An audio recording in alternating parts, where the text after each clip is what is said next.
मिट्टी से जुड़ी मेहनत, खेतों में बीतता जीवन। किसान हर दिन सोचता है घर चलता रहे, आज भी और कल भी। मौसम बदलते हैं, फसलें बदलती हैं, खेती के साथ साथ घर की जिम्मेदारियां भी चलती रहती हैं। भविष्य की इन्हीं जिम्मेदारियों को पूरा करती है एनपीएस, जो किसानों के कल को नया भरोसा और पेंशन की पक्की गारंटी देती है। एनपीएस भारत सरकार के अंतर्गत पीएफआरडीए के द्वारा एक विनियमित योजना है जो किसानों के लिए बुढ़ापे में पेंशन सुनिश्चित करती है।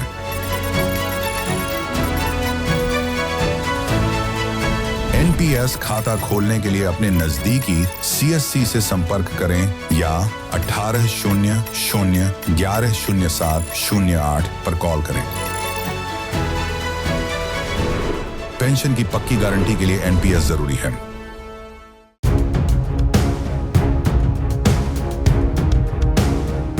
पुणे जिल्ह्यातील शिरूर तालुक्यातून एक अत्यंत धक्कादायक आणि मन सुन्न करणारी घटना समोर आली आहे। 12 वर्षीय मुलाचा अर्धनग्न अवस्थेत मृतदेह सापडल्याने परिसरात एकच खळबळ उडाली। सुरुवातीला बिबट्याच्या हल्ल्याचा संशय व्यक्त केला जात होता, मात्र आता या प्रकरणाला धक्कादायक वळण मिळाले। नेमकं काय आहे हे प्रकरण, पाहूया हा स्पेशल रिपोर्ट।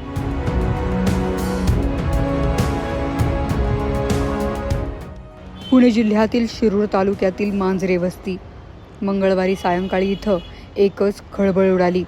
12 वर्षीय साईराज गणेश मांजरे या मुलाचा मृतदेह घराजवळील विहिरीजवळ अर्धनग्न अवस्थेत आढळून आला। शाळेतून घरी आल्यानंतर खेळायला गेलेला साईराज परतलाच नाही आणि काही वेळातच त्याचा मृतदेह रक्ताळलेल्या अवस्थेत सापडला। मृतदेहावर जखमांच्या खुणा आढळल्याने हा अपघात नसून हत्या असल्याचा संशय अधिक बळावला। घटनेची माहिती मिळताच शिक्रापूर पोलिसांनी घटनास्थळी धाव घेतली आणि मृतदेह शवविच्छेदनासाठी पाठवला।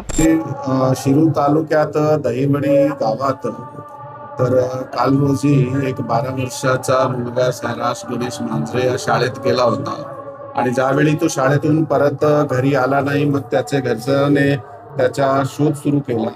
त्या शोध मोहीममधून संध्याकाळी 5:30-6 दरम्यान शहराज जे आहे ते त्याचा जे शव आहे ते एक ऊसाच्या शेतात एक विहिरीच्या जवळ मिळाला। त्याचे डोक्याला जखम होता आणि त्याच्याबरोबर त्याच्या शरीरावर वेगवेगळ्या ठिकाणी ते ॲब्रेशन मार्क्स असे दिसून आले आणि म्हणून त्या केसमध्ये आम्ही मर्डरचा गुन्हा जे आहे भारतीय न्याय संहिता कलम 103(1) प्रमाणे दाखल केला आहे। त्या गुन्ह्याचा तपास जे आहे ते पोलीस स्टेशन इन्चार्ज दिव्यकुमार गायकवाड स्वतःहून करीत आहेत आणि पुढील जे प्रोग्रेस आहे ते आपल्याला त्या गुन्ह्यामध्ये सांगण्यात येईल। धक्कादायक बाब म्हणजे याच ठिकाणी वर्षभरापूर्वीही अशाच प्रकारे 11 वर्षीय यश गायकवाड या मुलाचा मृतदेह सापडला होता। आता पुन्हा तसाच प्रकार घडल्याने परिसरात भीतीचं वातावरण पसरलं आहे। या दुहेरी घटनांमुळे मांजरे वस्ती परिसरात भीतीचं वातावरण आहे। पोलिसांनी तपासाची चक्रे वेगाने फिरवली असली तरी या दोन्ही घटनांमध्ये काही संबंध आहे का याकडे सर्वांचं लक्ष लागलंय। जे आपण तकरीबन 1.5-2 वर्ष अगोदरची एक घटना सांगताय, त्यामध्ये सध्या असा प्रकारचा एक आम्हाला यंग मुलाची बॉडी मिळाली होती त्या भागात आणि त्यामध्ये एडी दाखल करण्यात आली होती। त्याचा पुढील तपास केला होता। त्यावेळी ही धारणा होती की बिबट्याचा हल्ला झालेला आहे किंवा कसा आहे। आता त्यामध्ये वन विभागाने जे काही रिप्लाय त्यामध्ये दिलेला आहे त्याचे नंतर ते पुढील तपास करण्यात आला होता। तरी सुद्धा आताचा जे गुन्हा दाखल झालेला आहे त्या गुन्ह्याच्या तपासादरम्यान आम्ही त्या केसबाबत सुद्धा चौकशी करीत आहोत। जर असा काही आढळून आला त्याचा योग्य कायदेशीर कारवाई। दरम्यान या प्रकरणी पोलिसांनी गावातीलच एका तरुणाला ताब्यात घेतलंय।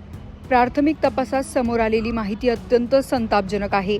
या घटनेमुळे संपूर्ण परिसर हादरला असून आरोपीला कठोरात कठोर शिक्षा व्हावी अशी मागणी स्थानिकांकडून केली जातीये।